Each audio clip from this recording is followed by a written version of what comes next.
ultimate I dwell. In the ultimate I dwell. Dear friends, if you don't need the translation, can you help us to move forward to fill up the first and the second row first, to help us to have a collective energy to welcome the brother and sister on our panels. Thank you so much for your help.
Dear Thầy, dear Sangha, since we still have our siblings coming, so maybe we sing together one more song before we start about happiness.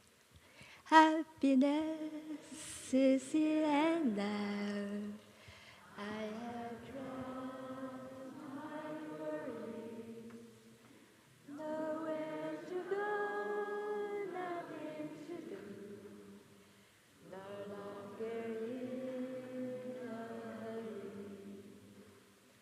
Happiness is here and now.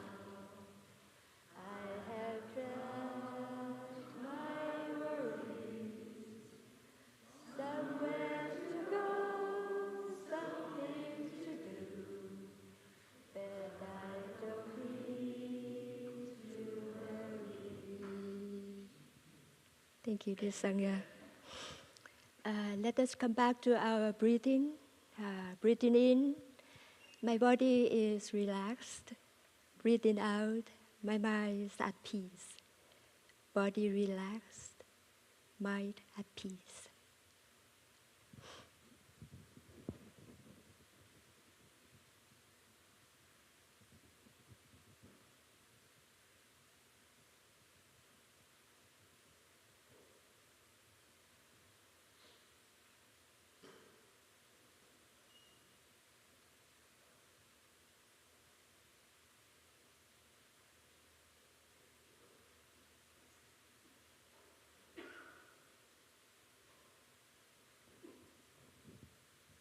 Breathing in, I enjoy the presence of our beloved teacher Thai and the Sangha. Breathing out, I know this is a wonderful moment. I'm here with Thai and the beloved Sangha. This wonderful moment.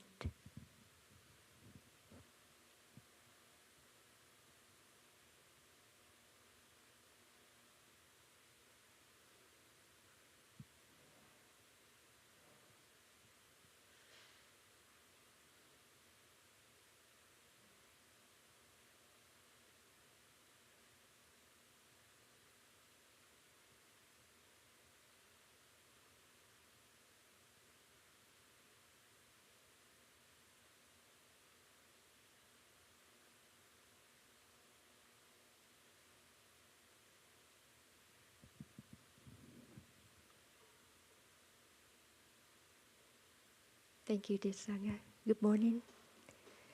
Dear respected Thai, dear beloved community, what a wonderful and beautiful morning. We had a beautiful ceremony of the Order of Interbeing OI transmission this morning. We have 27 ordinees, and now they are officially OI member. Our youngest baby OI, his name is Matthew, and, and his Dharma name is now True Rain of Wholesomeness. Are you here? I remember that our teacher just, he loves his babies. We love you. Thank you. Also, we would like to welcome all of our day visitors. This is our last day of the OI retreat, but we also open for day visitors today. So for this Q&A section, we would like to have it for the OI member only. We thank you for your understanding. And we would like to invite our OI members to enjoy, everybody to enjoy this Q&A together. We would like to invite your question.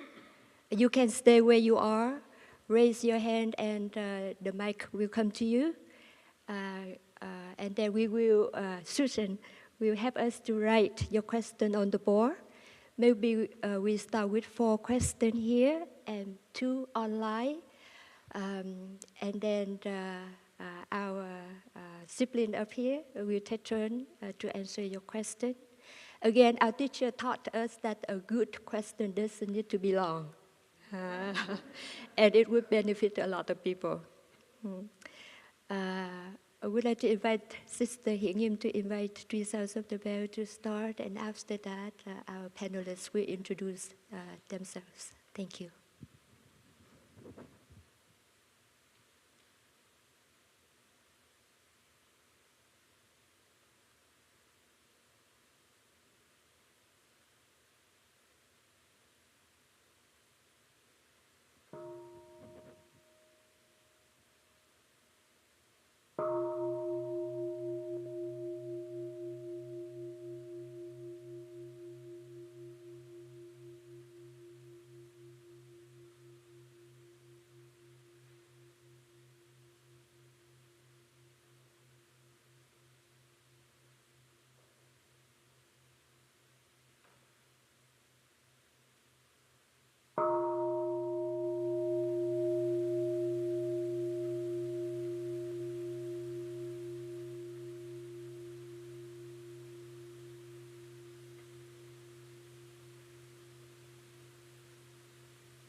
We'd like to invite you.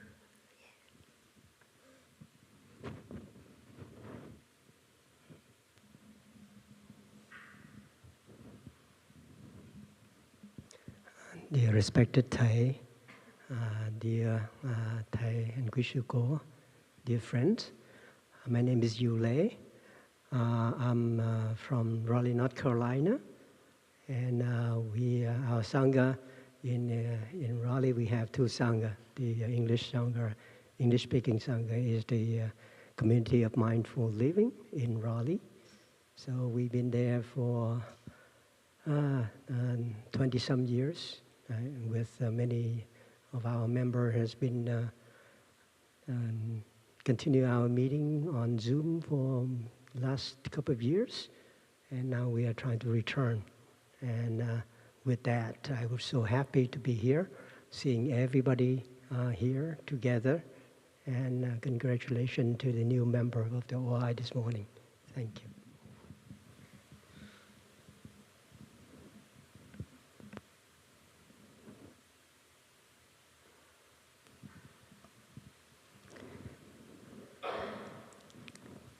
Dear respected Thai, dear OI ancestors, dear beloved community, my name is Laurie Perrine.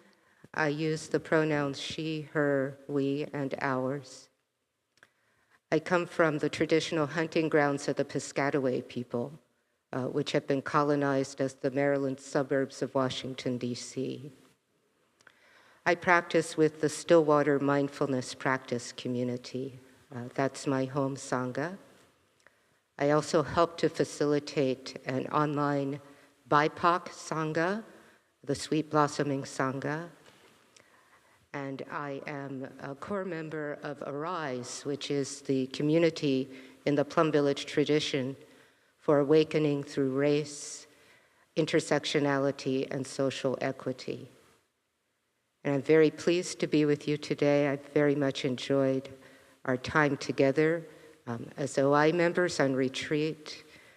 And I want to offer my apologies to the coffee drinkers that I was not able to support you in the last half hour.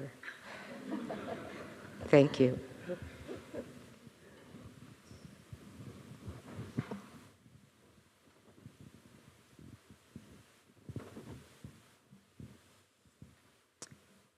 Dear respected Thai, and I shared this with my work family and Dharma family yesterday. When I say those words now, I'm not only speaking to our historical teacher, but I'm also speaking to the presence of Thai, the continuation of Thai that I see in every one of you.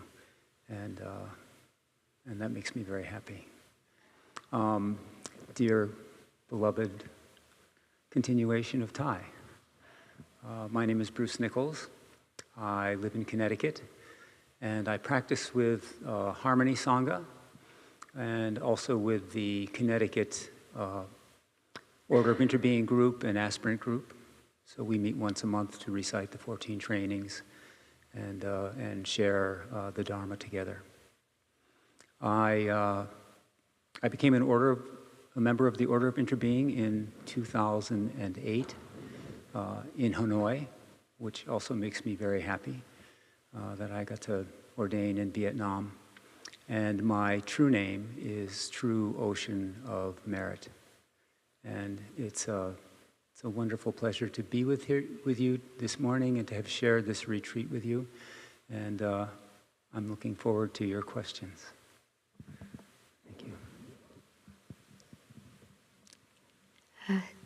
Thank you for introducing yourself. And now we would like to invite the community of OI to share with us your question. Yeah, Susan, please. Thank you.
Please raise your hand and the brother will come and give you the mic.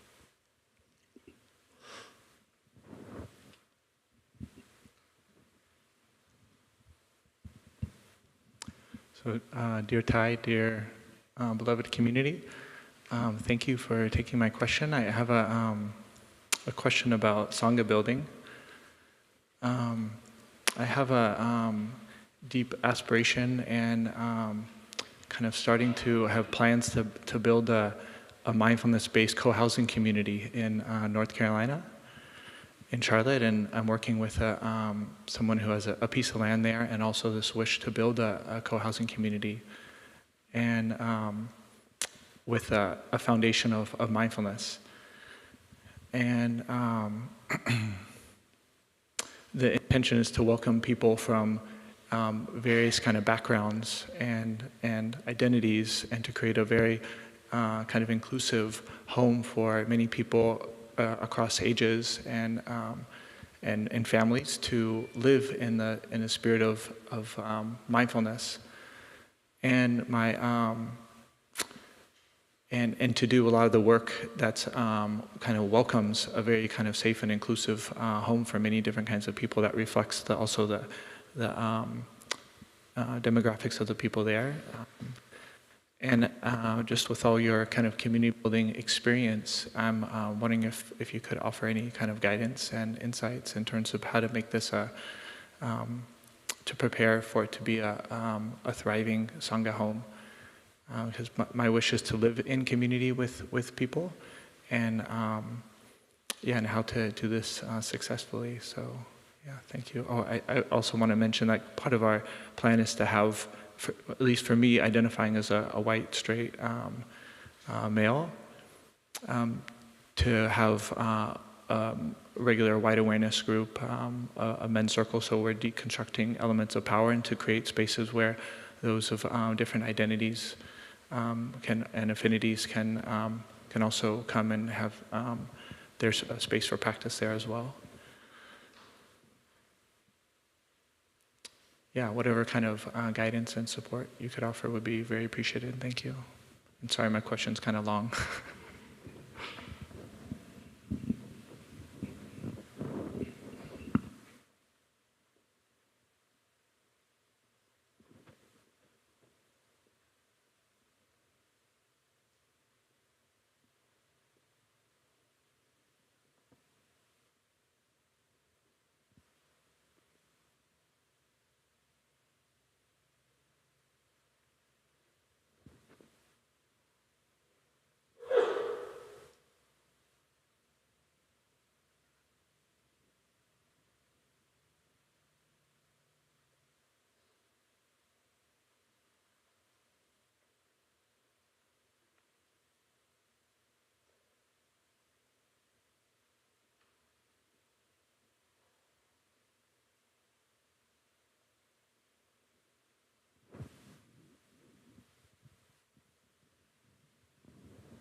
Thank you.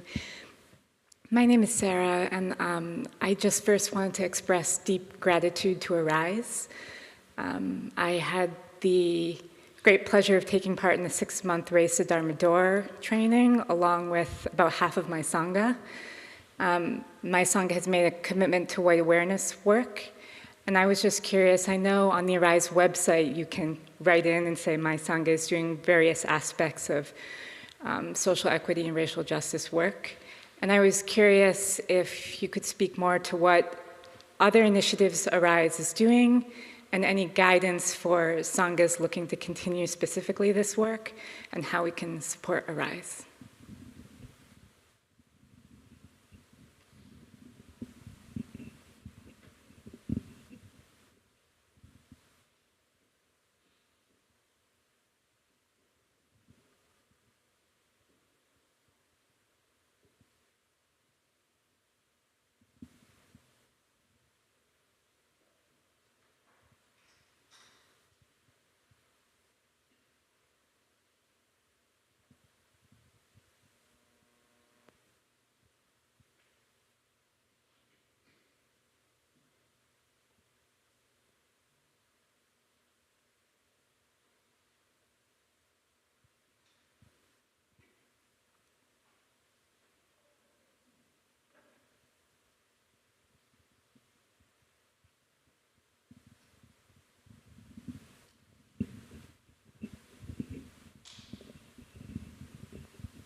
Dear Thai, dear Sangha, dear beloved community, this question came up on one of our evening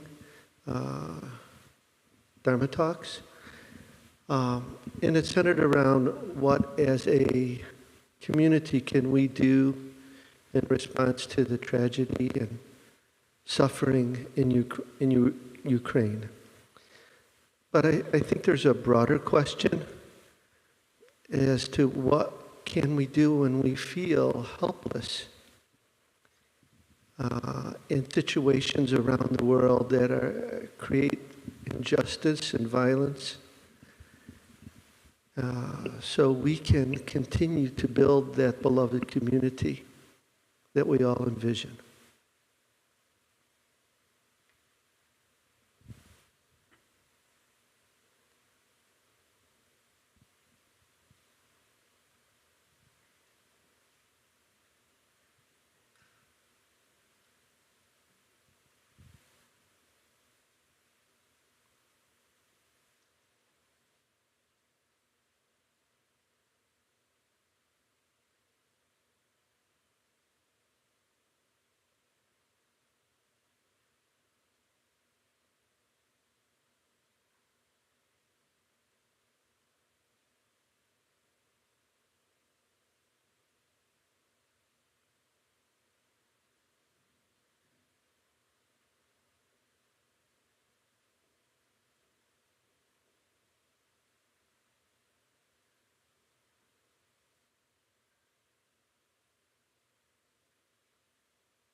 Dear Thai, dear Sangha, I am not a member of the OI, but still I would like to ask a question. Last Thursday I was participating in a Zoom Sangha in Montreal, and they began by chanting the Heart Sutra, and then we had to read consecutively about karma and the idea or notion or fact that we owe our activities, that's the only thing we owe or we have, our actions. And I pointed out, and nobody could answer, there was no answer really, so I think maybe today there might be an answer, because there, in that meeting we just listened. So I asked this maybe old question: if there is no independent self, how can there be a karma? And how can these activities be, who is we, are responsible? I mentioned at that meeting also that the Jains, I know somebody from that group, they have the idea that karma sticks to us like with Velcro. That's a very strange motion that they have, but they are a dual philosophy where there is an ego, I, or a self, and the karma sticks to me.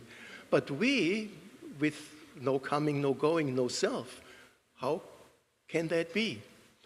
And so I perceive that as a fundamental dichotomy, and I ended my talk with the words, I am stuck. And I repeat that here too, and please help. And also another thing with regard to another question is, if Buddhism says outside, everything is outside, is double grasping because it's all objects of the mind, how can we be concerned about Ukraine? Is that really happening, or are we double grasping? It's a big question too, I think, because it's so unnerving what happens there. But am I double grasping? Thank you.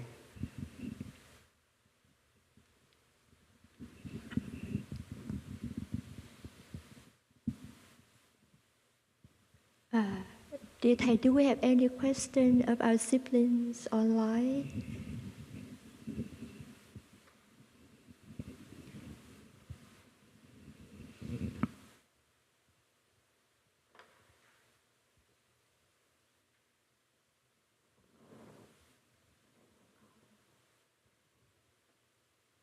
Yes, then we invite more questions here on site.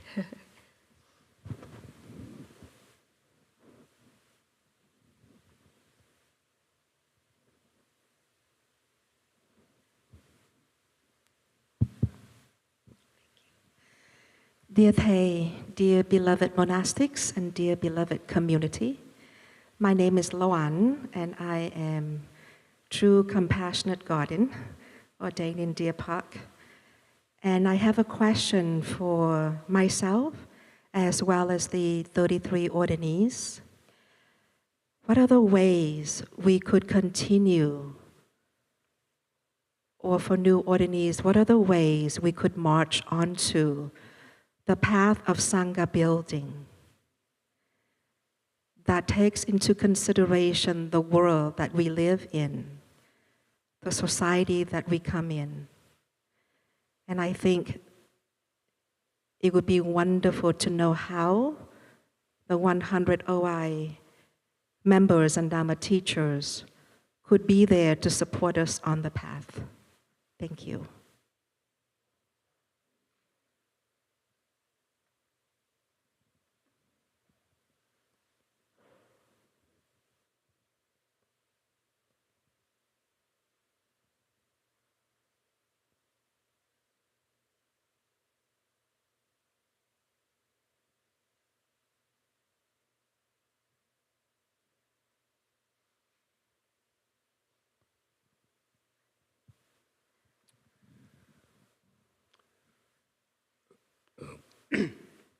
Dear Thai, dear beloved community. My name is Stephen. I come from Rhode Island, and I have a different question about inclusivity. I'm a member of a committee at my job called Diversity, Equity, and Inclusion, but a really big question for me is I have a very persistent experience being around a lot of people who feel very, very self-righteous towards people like a friend of mine, a neighbor, who certainly are not on board or are not sympathetic to the concerns of people about inclusivity. So I keep on thinking about what Ty taught about the war at home during the war, and the reason why it took so long to find peace was because of the war at home, and it's very obvious to me and a lot of people I'm close to that we have been in a war for some time. My question is how can we build bridges to find ways, non-judgmental ways, to bring people into conversation who are not sympathetic to the efforts of inclusivity.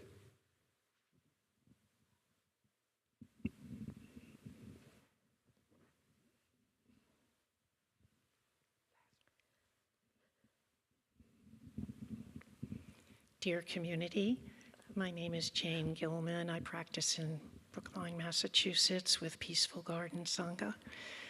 I was deeply moved by the letter we heard written by Ty, and in it there was reference to the stupa, and we've heard him speak about stupa, but there was a different language in there, and I wonder if anyone could offer more teaching on the beautiful notion of make your practice a stupa. Thank you. Thank you, dear Sangha. Now we have 7, right, Susan? 7 questions. One from non-OI member. So I ask for the panelists for your compassion to consider all the question here. And after our beautiful sister up here, Susan, help us to write them on the board. We will listen to one sound of the bell, and then all yours. Thank you.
Dear friends, this is Bruce Bellingham.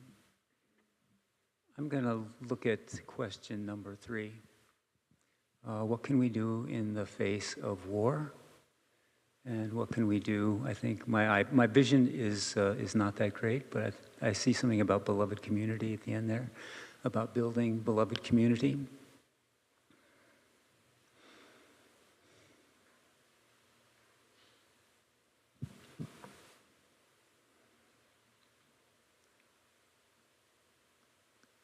So there have been a lot of wars.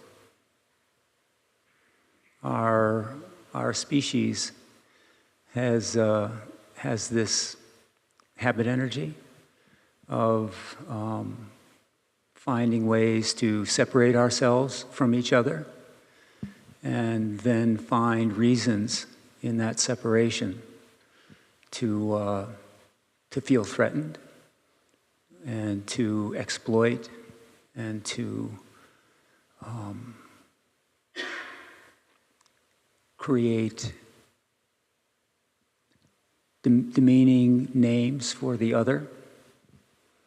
And on the basis of that, we and also to have a little greed and a little grasping, wanting more, often more than we need, what we think we need.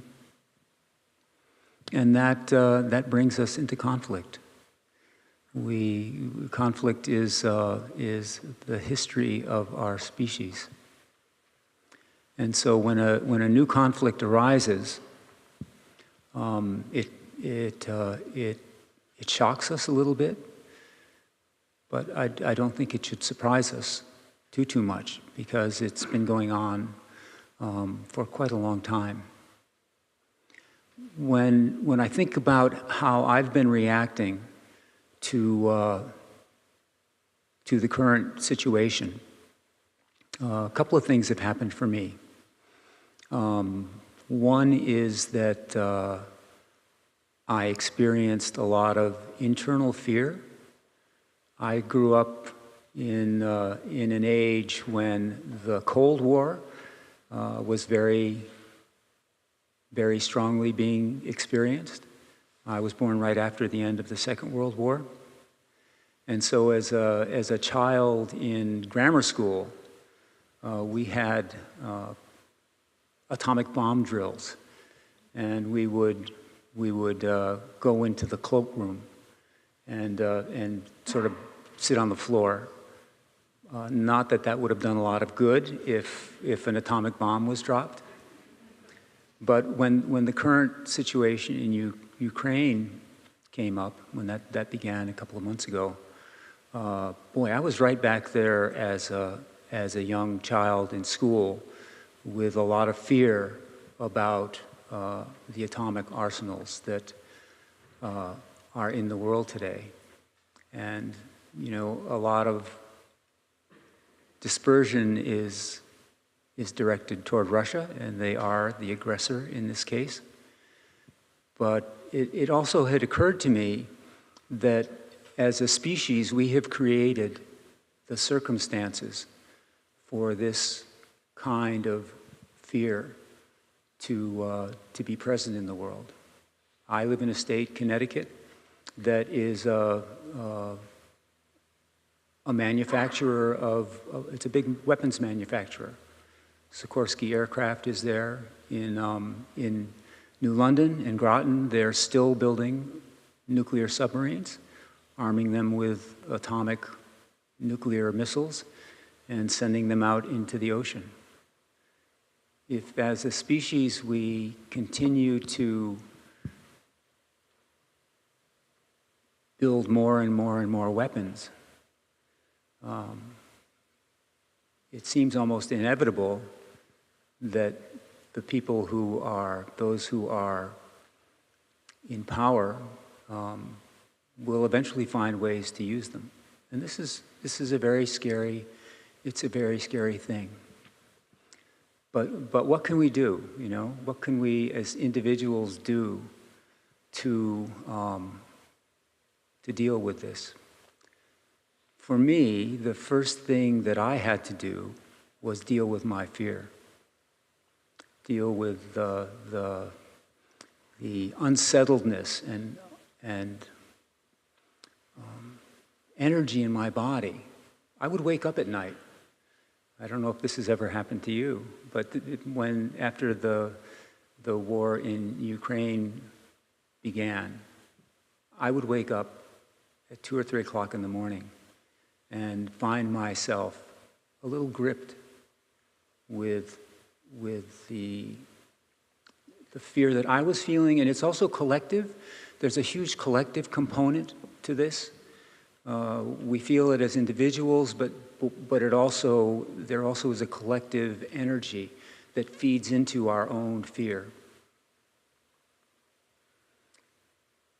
I'm reminded of the story that Ty often told about the boat crossing the ocean that encounters a severe storm. And the waves are very violent, and maybe there's thunder and lightning, and the boat is rocking and rolling uncontrollably, and everyone is filled with a lot of fear and panic that the boat will sink and they will all drown. And Ty tells us if there is one person on the boat who can maintain his calm, can be in touch with his peace, and can present that just in the way his body is, the way his mind is, the way his presence is in that group of people, that effect will help everyone stay calm. So I think the first thing we need to do is we need to find that place in ourselves as individuals. Peace in our families, in our communities, in the world is all dependent on the peace of the individuals who make up those communities. And those individuals are us. It's me and it's you, and it's the collective energy that we also generate. So we start from a place of taking care of ourselves. And this is part of our practice. We need to take care of ourselves before we can really help others. We need to be solid. We need to be able to cultivate a place of non-fear. And I've often we talk about fearlessness a lot in our practice.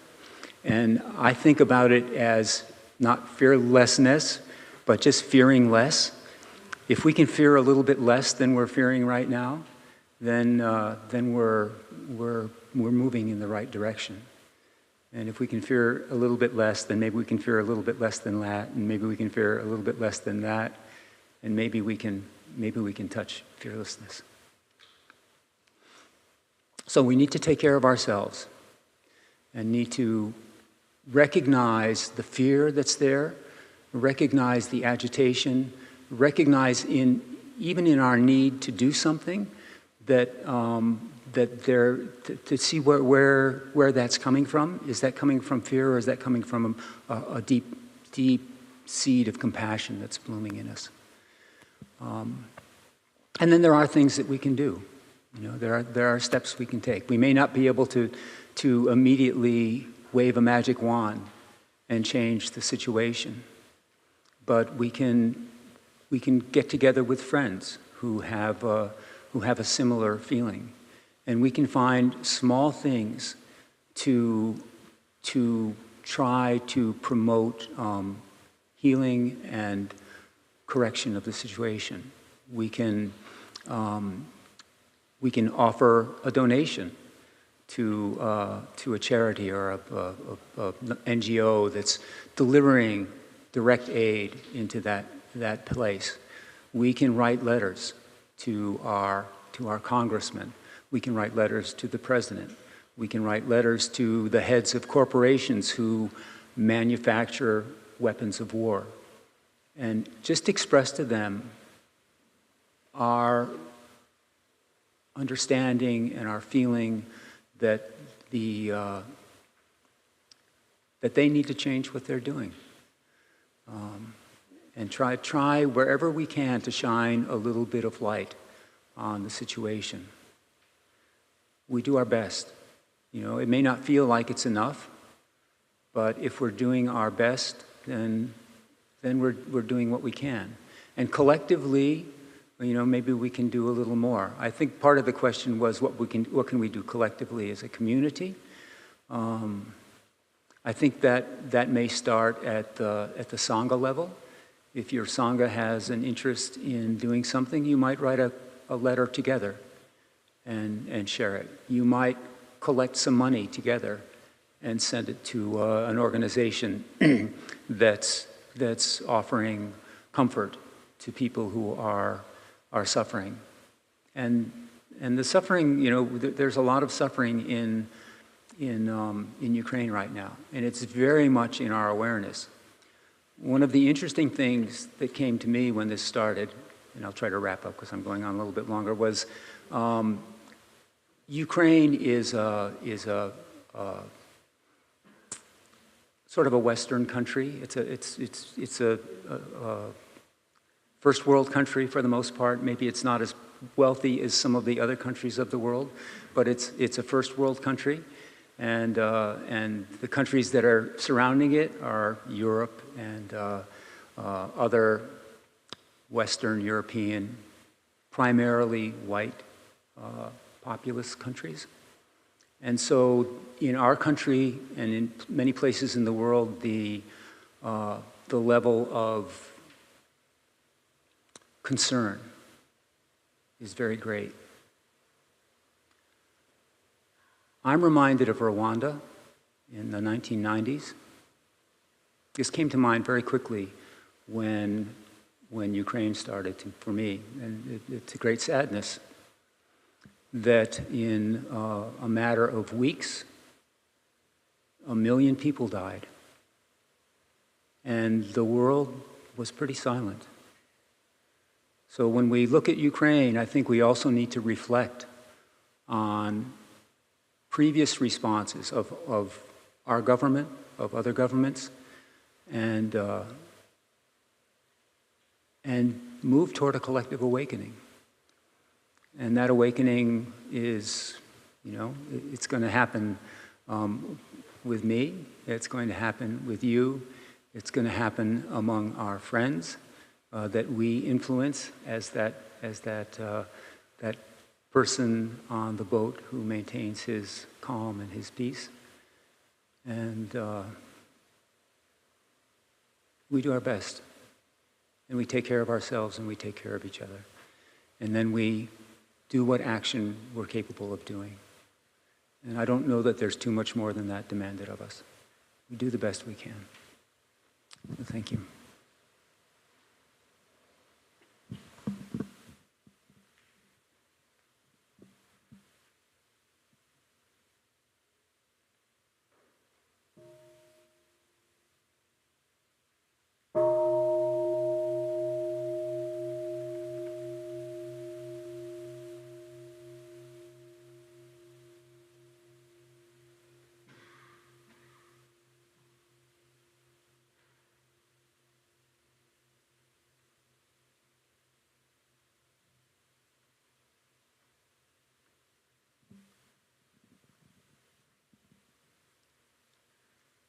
Dear beloved community, I'd like to touch briefly on number 1, a little bit more extensively on number 2, and I believe it was either 6 or 7, 6, I think, just touching briefly on that as well. And what is coming to me,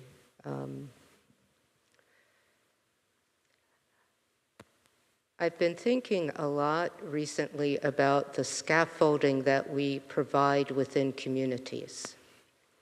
Our communities take many forms. They can be our family, our friendships, organizations, our sanghas.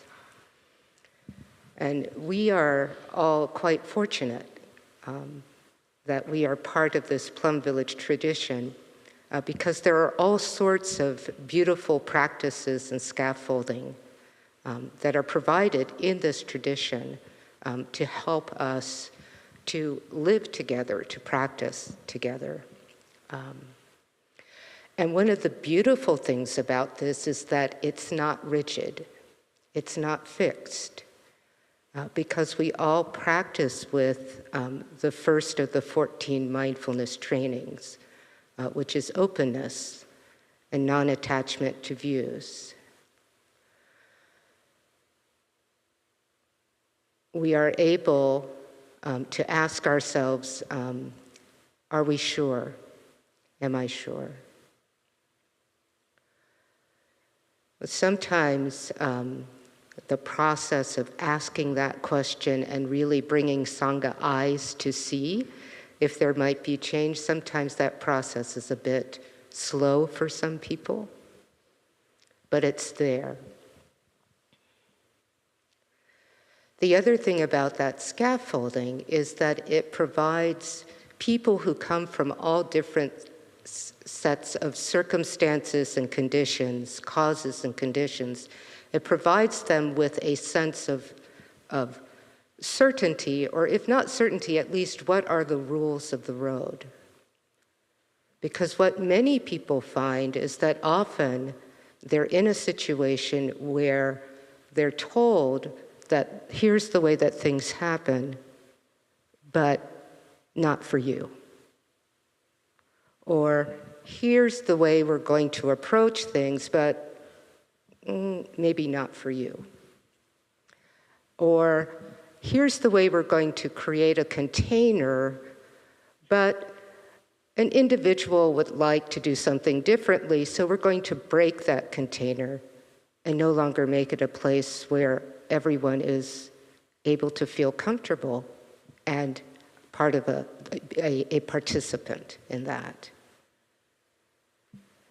So one of the things that we can do is to take some of what we see in these communities here into our families, our schools, our organizations, our home sanghas, and to begin to work with that and to engage the Sangha eyes in figuring out how we customize that to our situations.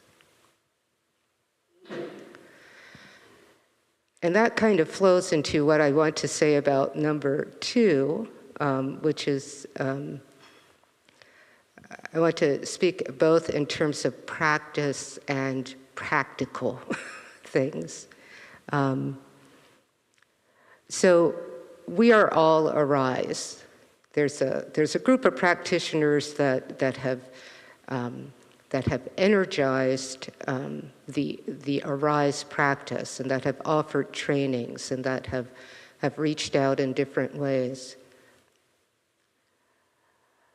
But just as we all embody Thai and Thai's teachings, I mean, Arise is simply an extension of that, perhaps a bit more focused on engaged Buddhism, a bit more focused on now that we see, we must act.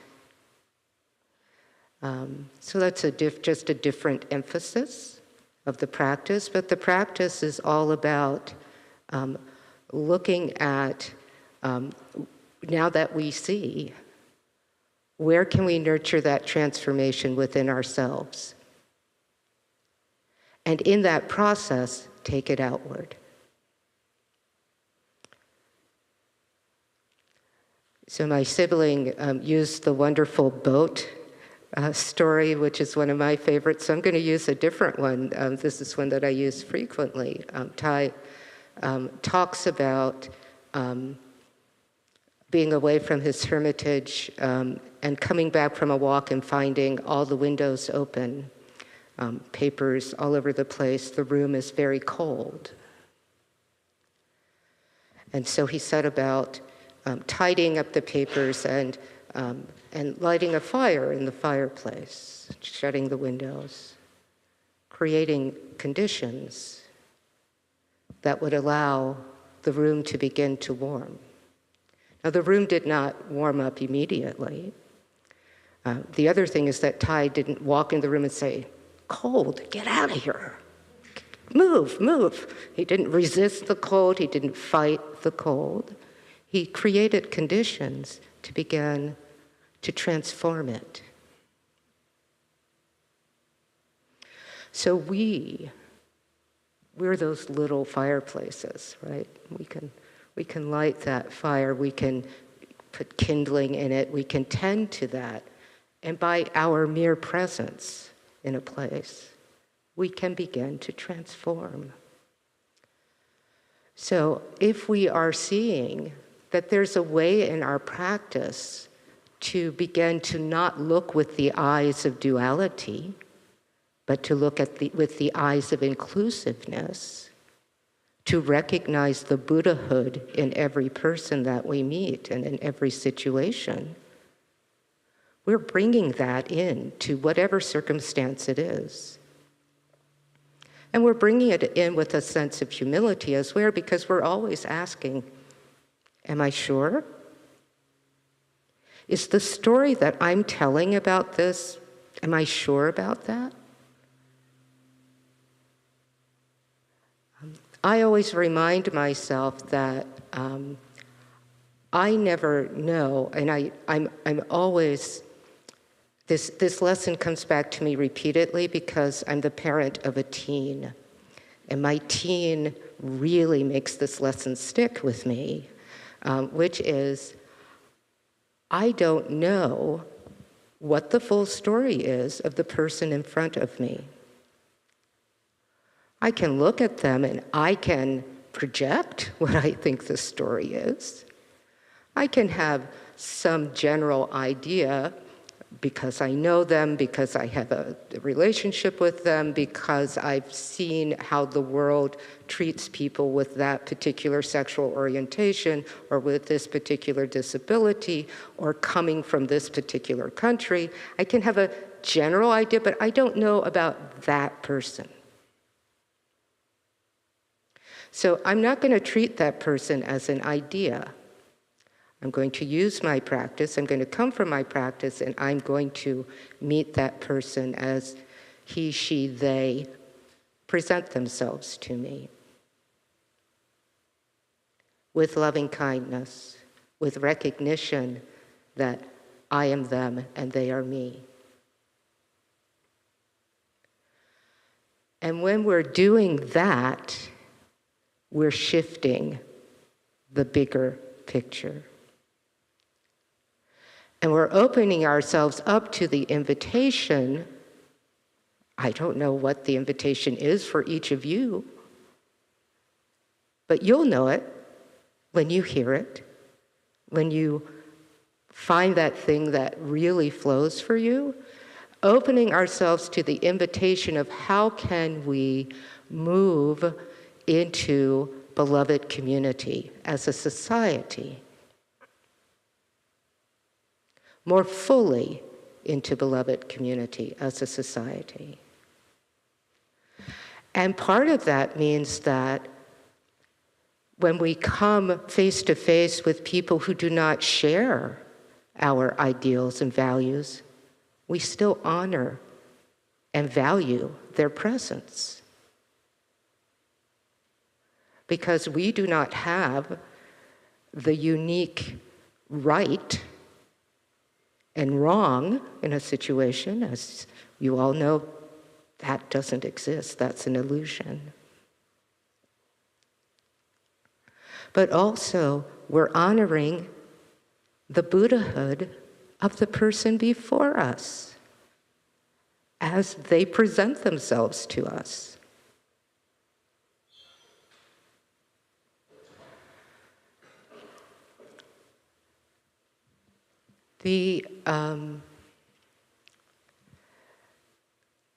There are energies in motion for arise and embrace and earth holders and chrysanthemum sangha, various communities within our tradition to work more together with one another so that we understand our intersectionality, and we understand what new awareness we can bring to one another and to the Mahasangha in general. So those are things that are happening. And I think one of the things that's very helpful is hearing from the community about what is it like as you're taking your fire out into the world, as you begin to kindle that and begin to warm those spaces. What types of beautiful flowers are being created from that mud? And where are you finding perhaps the conditions simply are not right at this moment?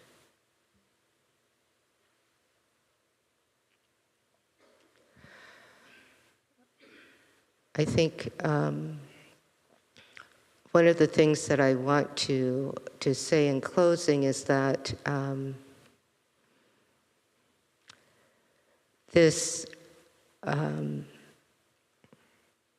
someone was asking me recently about, there was a concern about really getting things right with other people. And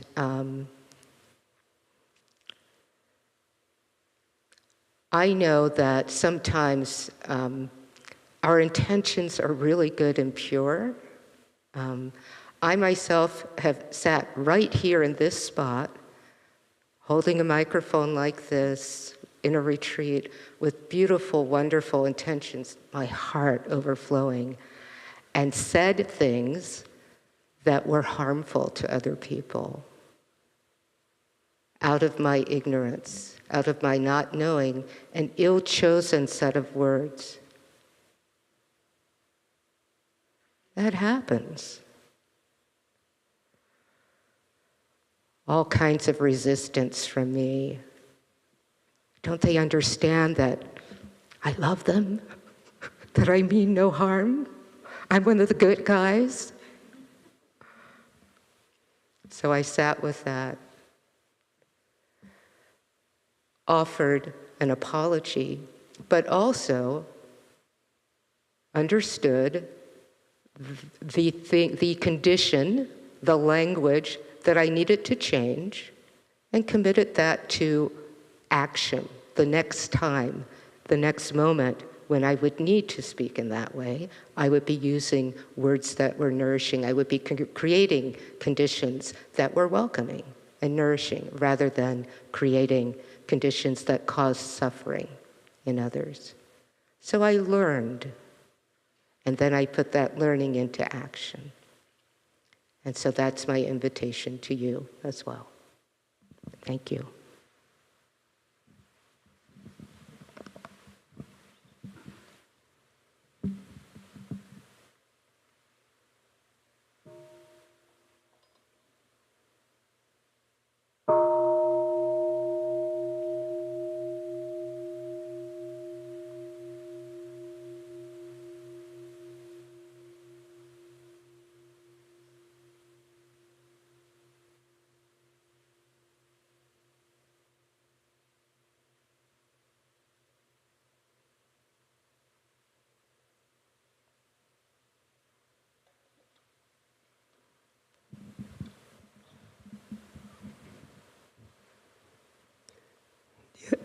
Dear respected Thầy, dear Thầy Vishuko, dear friends, I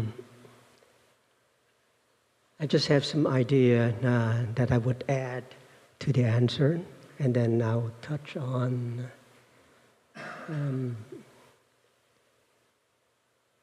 I guess the fourth question.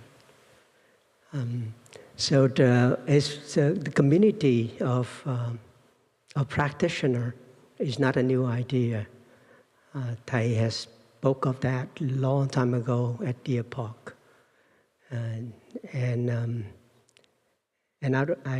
not sure what the information's how it happened, but the drive was stopped. But I think my belief now is many of us getting into a retirement age, you have freedom to decide your next home. So you can create a community of retirement of all practitioners. And I think it would be very practical for all of us to do that. And the same as today in many of our cities, we have apartment community that designed for 55 and older. They have that. We can do the same.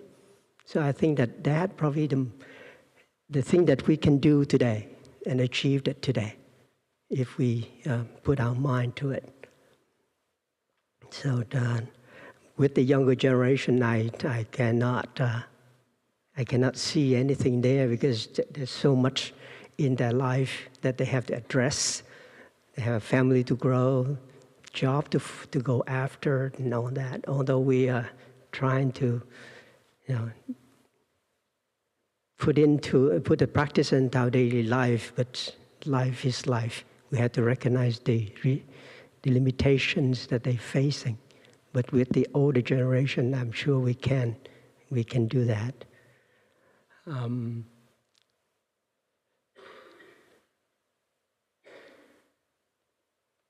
With today we're facing a lot of different new social problems that years ago we did not have any awareness of. And in my view, the path that we are on, the practice that we're supposed to do, the happiness, the insight that we're supposed to gain in our practice already address a lot of them. Just that we need to practice. We need to practice hard. We need to see it and need to spread the word, spread the teaching. And that is, to me, is part of the way we can pay gratitude to Thầy. Thầy has spent his whole life fighting for the weak, fighting against the war, fighting against unfairness in society. We can do the same by just doing that. We already make a lot of difference. So do not be hesitate to talk to people. Understand the differences and let them speak and listen. And we can spread our practice. It's the way we go, the way we do. Peaceful, easy, soft, just like water. So that's how I feel. Now, about the fourth question, I'm practicing bilingual, so my vocabulary is very up and down everywhere. A lot of time I remember Vietnamese, but I can never remember English or Sanskrit. So to start that, I would quote an example that during the Buddha time, there was many kings and emperors that followed the Buddha and asked and followed his teaching. So there was a king who asked the Buddha and say, "What happened to me? What happened to me when I die?" So the Buddha said, "When you're 5 years old, you go with your mother crossing the Hang River." I'm not sure what Hang River in English is. It just escaped my mind right now. It is a large river in India. Yeah, Yangtze River. So the Buddha said, "Did you see sand and the water?" And the king said, "Yes, I saw sand, I saw water." And the Buddha said, "When you're 10 years old, when you go to that river, do you see sand and river?" And the Buddha repeat again, "When you're growing up, do you see it? Until today, when you already old, do you still see sand and water in the river? And he said, yes. And the Buddha said, are they different? And the king said, yeah, no, I see them exactly the same. So the Buddha said, you, in your life, everything changed. You go through the cycle of birth, grown up, old, sick, and die. But that did not change. That, what you see, did not change. That's really you.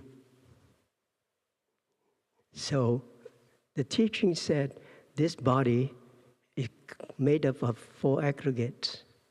They come together when the condition is no longer favorable. They dissolve. But there's something that not change. But the teaching is very deep, and I'm not in any capacity to take you through. So you have to, probably a course to take us through that. But that is where we are.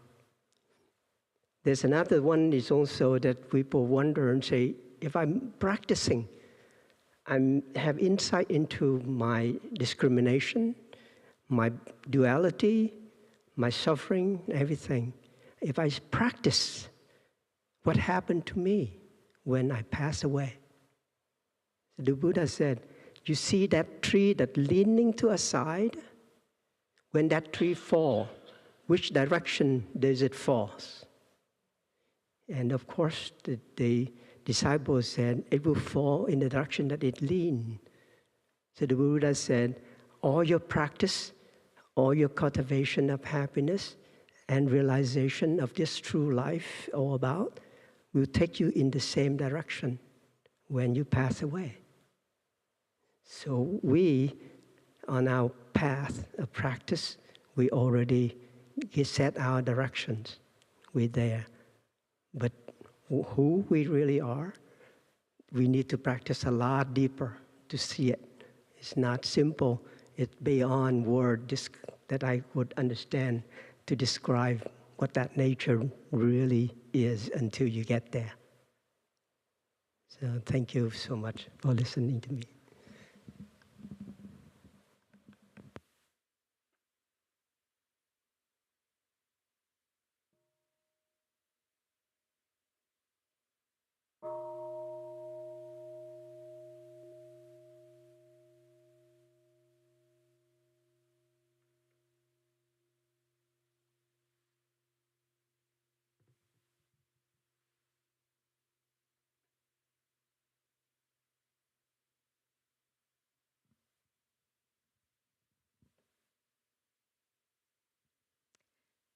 Dear Thầy, dear family, I remember that in one of our chanting in Vietnamese,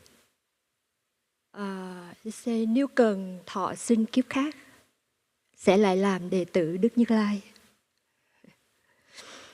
So if it's necessary that I reborn, I would like to continue to become the Buddha's disciple. So, that tree leaning in this direction. Thầy is now, of course, continue to be the Buddha's disciple. You left me with the stupa? Really? Really?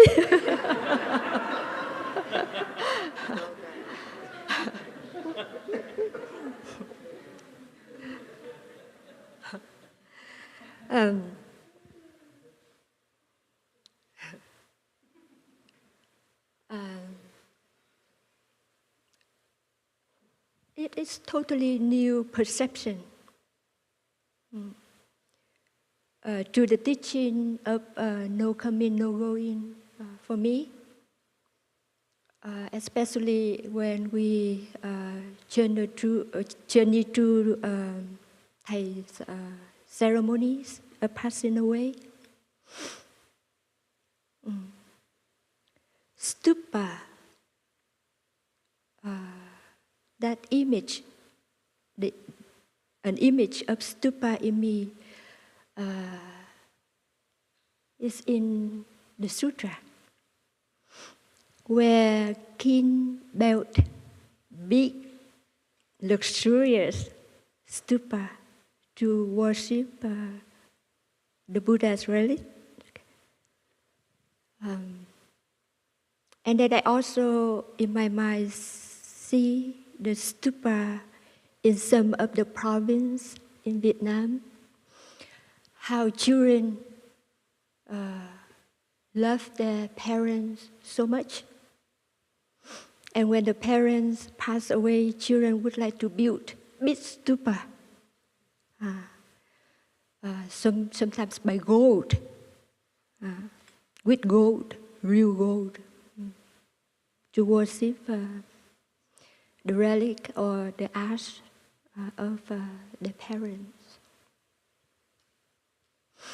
We love Thai so much. We can do that, for sure. This stupa. We would buy a lot of flowers to his funeral to offer, to worship him. Even money, anything, land, even house if Thai is like, we would offer. Because we know that wherever he goes or stay, sacred, Sangha, community, OI, and arises.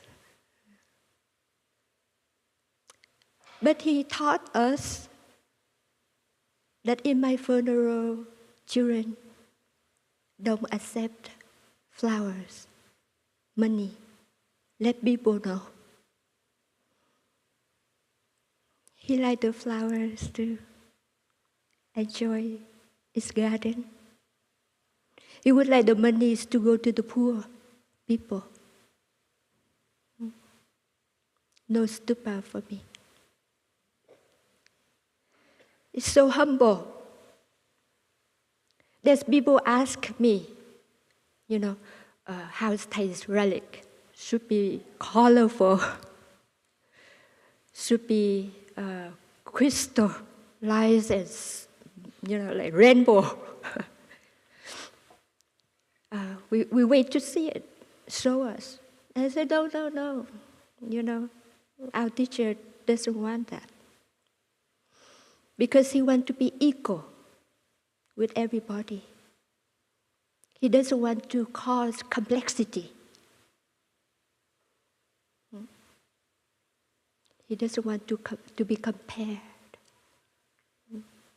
He's a Buddha in everybody, all beings. Buddhahood. He doesn't want to cause any conflict. He's so humble. So don't be stupid.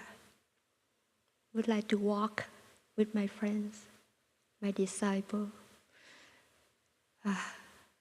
Would like to walk on the path with a lot of green grass and laughter and smile. Step of peace, step of harmony, with the light of interbeing. Thank you for listening.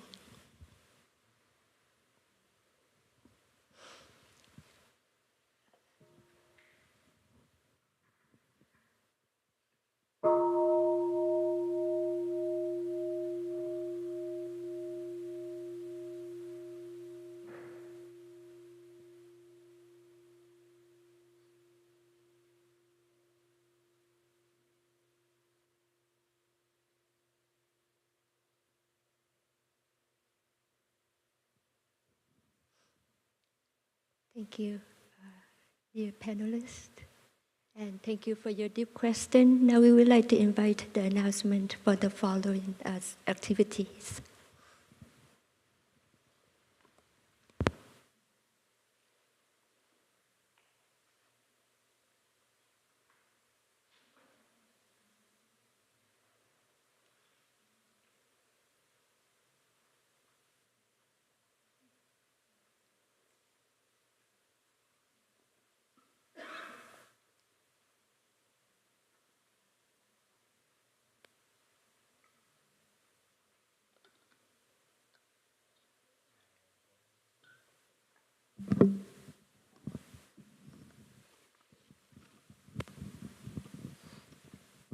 So, dear Thầy, dear Sangha, dear brothers and sisters on the panel, thank you very much for your insights to our friends' questions.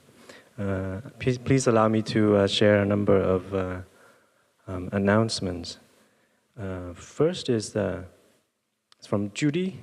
If you are an OI member and you just arrived today to participate in the Day of Mindfulness, or if you have been here over the weekend and you had your name card removed after this morning's ceremony, and if you want to sit in formation for the next ceremony, please see Judy.